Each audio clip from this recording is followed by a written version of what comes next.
एक बार फिर से किसानों ने हुंकार भरी है कि एक बार फिर से ग्रेटर नोएडा और नोएडा को जाम करना। आखिर किसानों की क्या मांग है और क्यों किसान इस बार अड़ गए हैं गाजीपुर 2.0 को दोहराने के लिए? हमारे साथ है किसान नेता पवन खटाना जी और इनसे जानते हैं कि आखिर इनकी मांग क्या है।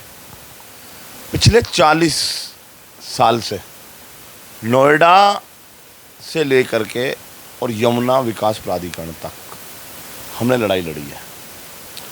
विकास के नाम पर ज़मीन ली गई, लेकिन हमारे क्षेत्र के न बच्चों को रोजगार मिला, न किसानों की दी हुई ज़मीन का उनको मुआवजा मिला।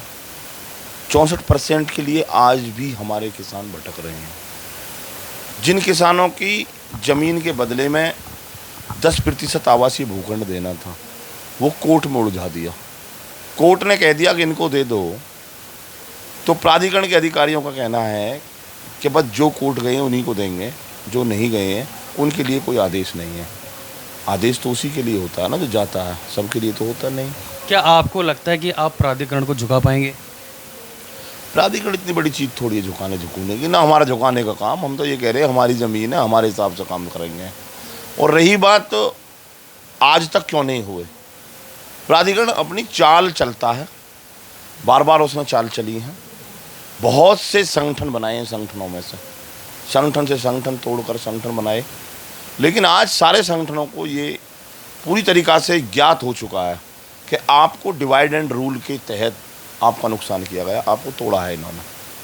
आज नोएडा में भी धरने हैं, ग्रेटर नोएडा में भी धरने हैं, यमुना में भी धरने हैं, तीनों जगह धरने चल रहे हैं। 5-5 जगह एक ज़िले में धरना चलना, डीएम साहब के ऑफिस में भी धरना चल रहा था, कल यहाँ भी ऑफिस 0 पॉइंट पर धरना चल रहा है। जितने इन्होंने संगठनों में हमको बांटा है, जितने किसानों को इन्होंने बांट करके ये कहा है कि अब लड़ाई कमज़ोर कर देंगे हम, आज स्थिति दूसरी हो गई है। आज सब किसान संगठन जो भी अगर लड़ाई लड़ने की स्थिति में, जो अपना बस ये है कि भाई हमें तो नाम के लिए अपना संगठन चलाना, वो तो बैठा है घर। लेकिन अगर वाकई अगर वो ये चाहता है कि मुझे किसान की लड़ाई लड़नी है, तो उसे अब इस समय पर रोड पर उतरना पड़ेगा, क्योंकि 547 किसान संगठनों ने देश के 3 काले कानून जो किसानों के खिलाफ बनाए गए थे, उनको वापस लेने के लिए केंद्र सरकार को मजबूर कर दिया बॉर्डरों पर बैठकर, और ये सिद्ध कर दिया कि हम ये कानून नहीं लेंगे, और वो कानून वापस लिए।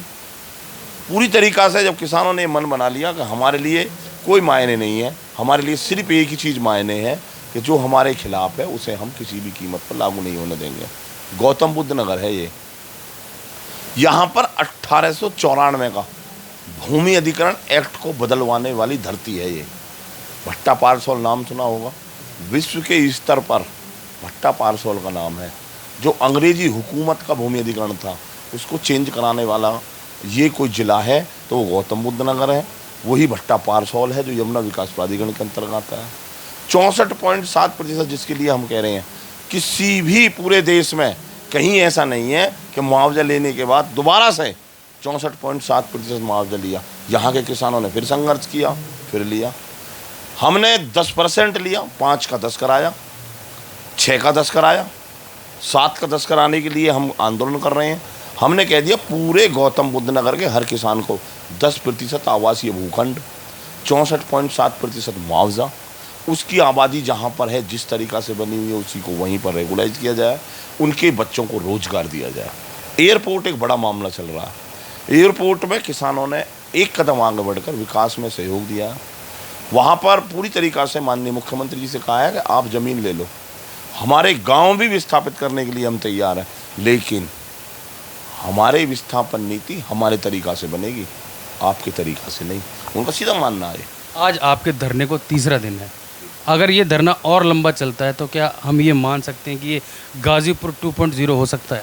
नहीं, गाजीपुर कहो ना कहो, गाजीपुर था देश का मामला था। ये तो एक मात्र एक ज़िले का और प्राधिकरणों का मामला है। इसमें वो और इस धरने का जोड़ नहीं हो सकता। वो एक विश्व के लेवल पर उसकी ख्याति गई। फिर कहीं ना कहीं किसान फिर भी सरकार को झुकाने में क्या आज सक्षम है? सरकार तो है ही किसान से, सरकार झुकाना झुकूना कहाँ। अगर किसान अपनी पा जाए तो सरकार तो कहीं बचती नहीं, झुकाना तो बहुत दूर की बात हो जाती है। झुकाना क्या है? तो इसमें हम मान सकते हैं कि आप अपनी जो मांगे वो मनवा के रहेंगे। हाँ, अगर किसान जिस चीज को ठान लेगा, भारत के अंदर कोई ऐसी ताकत नहीं है, लेकिन वो वाकई किसान और मजदूर के रूप में आकर के लड़ाई लड़े।